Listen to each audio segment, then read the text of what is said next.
अस्सलाम वालेकुम dear viewers, मैं Waheed Wazir. Welcome to my YouTube channel. तो इस वीडियो में हम डिस्कस करने वाले हैं काजेस ऑफ समक्लोनल वेरिएशन। इससे पहले वीडियो में हम समक्लोनल वेरिएशन को डिस्कस कर चुके हैं। समक्लोनल वेरिएशन के टू टाइप्स हैं, genetic variation and epigenetic variation. तो इस वीडियो में हम काजेस ऑफ समक्लोनल वेरिएशन को डिस्कस करेंगे। तो there are three types of causes of somoclonal variation, and that is physiological causes, genetic causes and biochemical causes। तो पहले हम फिजियोलॉजिकल काजेज को लेते हैं। तो फिजियोलॉजिकल काजेज जो है ये या तो प्लांट ग्रोथ रेगुलेटर की वजह से होती है, यानी प्लांट हार्मोन की वजह से, जिसको हम टिश्यू कल्चर में यूज करते हैं, या कल्चर कंडीशन की वजह से होती हैं, यानी टेम्परेचर पीएच वगैरह की वजह से होती हैं। तो फिजियोलॉजिकल काजेज जो है ये प्लांट ग्रोथ रेगुलेटर या कल्चर कंडीशन की वजह से होती हैं। सेकंड वन है जेनेटिक काजेज। जेनेटिक काजेज जो है इसमें change in chromosome number, change in chromosome structure, gene mutation, extra chromosomal gene mutation, transposable element activation and alteration in DNA, ये सब आते हैं। तो पहले हम लेते हैं चेंज इन क्रोमोसोम नंबर। तो जैसा कि नाम से जाहिर है, यहाँ पर जो चेंज आती है वो क्रोमोसोम नंबर में आती हैं। तो क्रोमोसोम नंबर जो है, यानी चेंज इन क्रोमोसोम नंबर जो है, ये दो तरह का होता है। फर्स्ट वन है एन्यूप्लॉइडी और सेकेंड वन है यूप्लॉइडी। तो पहले हम एन्यूप्लॉइडी को लेते हैं। A condition in which one or more chromosome is added or deleted from basic chromosomal number in a diploid cell। Aneuploidy क्या है? जब एक या एक से ज्यादा क्रोमोसोम जो है वो बेसिक क्रोमोसोमल नंबर से डिलेट हो जाए, रिमूव हो जाए या उसमें ऐड हो जाए, तो इस कंडीशन को एन्यूप्लॉइडी कहा जाता है। एन्यूप्लॉइडी जो है ये 4 टाइप्स पर मुश्तमिल है। फर्स्ट वन है मोनोसोमिक, सेकंड वन है नॉरिसोमिक, थर्ड वन है ट्राइसोमिक और फोर्थ वन है टेट्रासोमिक। तो मोनोसोमिक जो है ये 2n-1 है।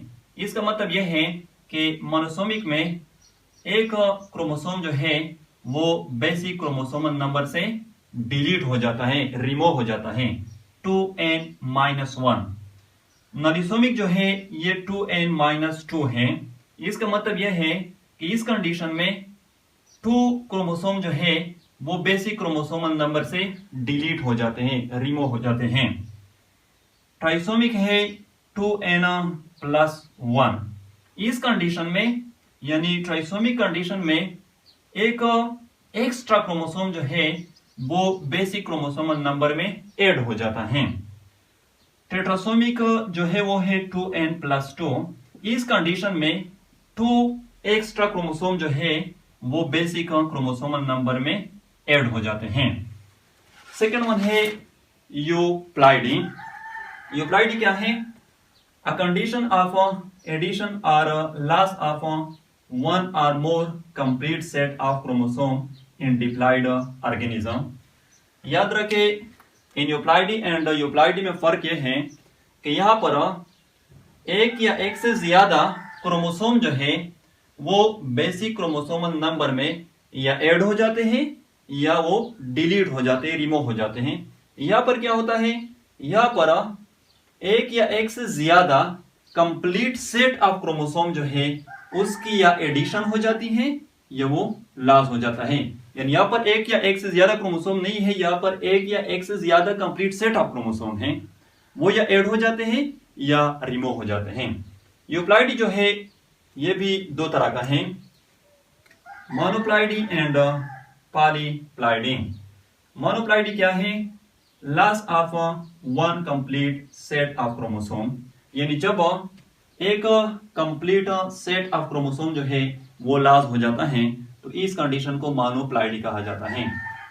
पॉलीप्लॉइडी क्या है? एडिशन ऑफ वन और more complete set of chromosome, यानी जब एक या एक से ज्यादा कंप्लीट सेट ऑफ क्रोमोसोम की एडिशन हो जाती है, यानी वो ऐड हो जाते हैं, तो इस कंडीशन को पॉलीप्लॉइडी कहा जाता है। तो सेकंड वन है चेंज इन क्रोमोसोम स्ट्रक्चर। तो जैसा कि नाम से जाहिर है, यहाँ पर जो चेंज आ जाती है वो क्रोमोसोम स्ट्रक्चर में आ जाती है। तो चेंज इन क्रोमोसोम स्ट्रक्चर जो है इसके 4 टाइप्स हैं। फर्स्ट वन है डिलीशन, सेकंड वन है डुप्लीकेशन, थर्ड वन है इन्वर्जन और फोर्थ वन है ट्रांसलोकेशन। तो पहले हम डिलीशन को लेते हैं। तो जैसा कि नाम से जाहिर है, डिलीशन में क्रोमोसोम से फ्रेगमेंट जो है वो डिलीट हो जाते हैं। इसके 2 टाइप है, यानी डिलीशन जो है ये 2 तरह का होता है, terminal deletion and interstitial deletion. For example, ये एक क्रोमोसोम है, यानी A अप टू H, ये इस फ्रेगमेंट पर मुश्तमिल है। तो अगर ये स्टार्ट के फ्रेगमेंट जो है ये डिलीट हो जाए तो हमारे साथ रिजल्ट में ये क्रोमोसोम बन जाएगा, यानी DEFGH। तो इसको टर्मिनल डिलीशन कहा जाता है। और अगर ये जो दरमियान में फ्रेगमेंट है C एंड D ये डिलीट हो जाए तो रिजल्ट में ये क्रोमोसोम बन जाएगा ABEFGH। तो इसको इंटरस्टिशियल डिलीशन कहा जाता है। यानी अगर स्टार्ट के फ्रेगमेंट जो है वो डिलीट हो जाए तो इसको टर्मिनल डिलीशन कहा जाता है, और अगर दरमियान में फ्रेगमेंट जो है वो डिलीट हो जाए तो फिर उसको इंटरस्टिशियल डिलीशन कहा जाता है। सेकंड वन है डुप्लीकेशन। तो डुप्लीकेशन क्या है? 1 or more fragments of chromosome are duplicated। यानी डुप्लीकेशन जो है जैसा कि नाम से जाहिर है, इसमें एक या एक से ज्यादा फ्रेगमेंट जो है क्रोमोसोम के वो डुप्लीकेट हो जाते हैं। अगेन फॉर एग्जांपल, ये क्रोमोसोम है, यानी ABCDEFGH इस फ्रेगमेंट पर मुश्तमिल है। तो यहाँ पर आप लोग देख सकते हैं ABCBCDEFGH, यानी अगर B एंड C जो है इसकी डुप्लीकेशन हो जाए तो रिजल्ट में ये क्रोमोसोम बन जाएगा। यहाँ पर आप लोग देख सकते हैं BCBC इसकी डुप्लीकेशन हुई है। थर्ड जो टाइप है वो है इन्वर्जन। इन्वर्जन क्या है? 1 or more fragments of chromosome are break and inserted again in a reverse direction। Inversion क्या है?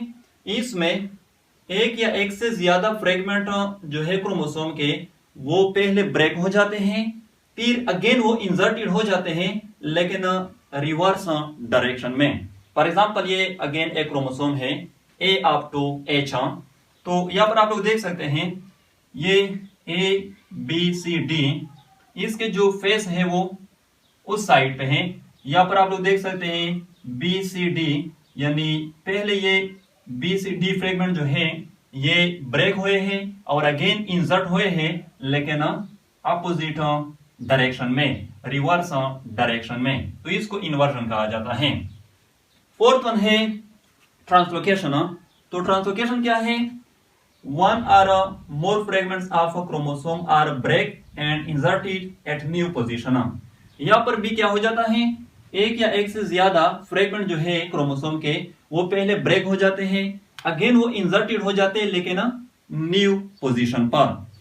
फॉर एग्जांपल, ये अगेन एक क्रोमोसोम है A अप टू H। तो यहाँ पर ये ABCDEFGH। अब यहाँ पर ये जो BC है इस क्रोमोसोम में यहाँ पर है, यानी ये जो BC है फ्रेगमेंट ये पहले ब्रेक हुए हैं और अगेन इंसर्ट हुए हैं, लेकिन न्यू पोजीशन पे यहाँ पर इंसर्ट हुए हैं। तो इसको ट्रांसलोकेशन कहा जाता है। थर्ड वन है जीन म्यूटेशन। जीन म्यूटेशन जो है इसमें जो चेंजेस आ जाती हैं वो जीन और DNA में आ जाती हैं। जीन म्यूटेशन जो है ये 2 तरह का होता है, ट्रांजिशन एंड ट्रांसवर्जन। तो पहले हम लेते हैं ट्रांजिशन को। तो जब प्यूरिन्स रिप्लेस हो जाता है बाय प्यूरिन्स या पायरामाइडिन्स रिप्लेस हो जाता है बाय पायरामाइडिन्स, तो इसको ट्रांजिशन कहा जाता है।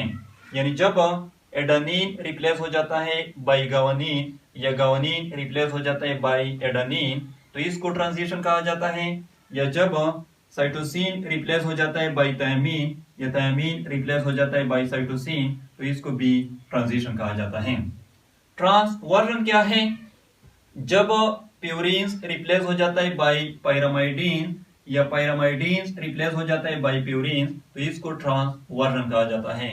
यानी जब एडेनिन रिप्लेस हो जाता है बाय साइटोसिन या साइटोसिन रिप्लेस हो जाता है बाय एडेनिन, तो इसको भी ट्रांसवर्जन कहा जाता है। या गावानिन रिप्लेस हो जाता है बाय थायमिन या थायमिन रिप्लेस हो जाता है बाय गावानिन, तो इसको भी ट्रांसवर्जन कहा जाता है। एक बार फिर से सुन लें, जब प्यूरिन्स रिप्लेस हो जाता है बाय प्यूरिन्स या पायरामाइडिन रिप्लेस हो जाता है बाय पायरामाइडिन, तो इसको ट्रांजिशन कहा जाता है। और जब प्यूरिन्स रिप्लेस हो जाता है बाय पायरामाइडिन या पायरामाइडिन रिप्लेस हो जाता है बाय प्यूरिन, तो इसको ट्रांसवर्जन कहा जाता है। नेक्स्ट वन है एक्स्ट्रा क्रोमोसोमल जीन म्यूटेशन। तो जब माइटोकॉन्ड्रियल जीन या क्लोरोप्लास्ट जीन में म्यूटेशन आ जाती है, चेंजेस आ जाती है, तो फिर उसको एक्स्ट्रा क्रोमोसोमल जीन म्यूटेशन कहा जाता है। और ये भी सोमाक्लोनल वेरिएशन को काज करती हैं। नेक्स्ट वन है transposable element activation. Transposable elements को जंपिंग जीन भी कहा जाता है। जंपिंग जीन जो है ये सीगमेंट होती है, डीएनए में मौजूद होती हैं और ये जीनोम के अंदर एक जगह से दूसरी जगह शिफ्ट हो सकती हैं। तो यूजुअली ये जो जंपिंग जीन होती है यानी ट्रांसपोजेबल एलिमेंट्स ये इनएक्टिव होते हैं, लेकिन कभी कभार टिश्यू कल्चर के दौरान ये एक्टिवेट हो जाते हैं और फिर ये जीनोम के अंदर एक जगह से दूसरी जगह शिफ्ट हो जाते हैं और फिर ये सोमाक्लोनल वेरिएशन को काज कर लेती हैं। नेक्स्ट वन है अल्टरेशन इन डीएनए। तो अल्टरेशन इन डीएनए जो है इसमें डीएनए मिथाइलेशन आता है। डीएनए मिथाइलेशन का मतलब यह है कि कभी कभार ये जो मिथाइल ग्रुप हैं ये डीएनए मॉलिक्यूल के साथ अटैच हो जाता है और फिर ये ट्रांसक्रिप्शन प्रोसेस को स्टॉप कर लेती हैं, जीन एक्सप्रेशन को कंट्रोल कर लेती हैं। थर्ड वन है बायोकेमिकल काजेज। तो बायोकेमिकल काजेज जो है ये या तो लैक ऑफ फोटोसिंथेटिक एबिलिटी की वजह से होती हैं या एंटीबायोटिक रेजिस्टेंस की वजह से होती हैं। देखो जो टिश्यू कल्चर डेवलप प्लांट्स होते हैं कभी कभार इस तरह हो जाता है कि उसमें फोटोसिंथेटिक एबिलिटी जो है वो लॉस हो जाती हैं, जिसके नतीजे में सोमाक्लोनल वेरिएशन जो है वो काज हो जाती हैं। एंटीबायोटिक रेजिस्टेंस का मतलब यह है कि specially during production of a transgenic plant antibiotic resistant genes को कैरी करने के लिए जो वेक्टर हम यूज करते हैं वो भी सोमाक्लोनल वेरिएशन को काज कर सकती हैं। तो बायोकेमिकल काजेज में lack of photosynthetic ability and antibiotic resistance ये आते हैं। तो ये थे causes of somaclonal variation. I hope आप लोगों को वीडियो अच्छी लगी होगी। Thank you.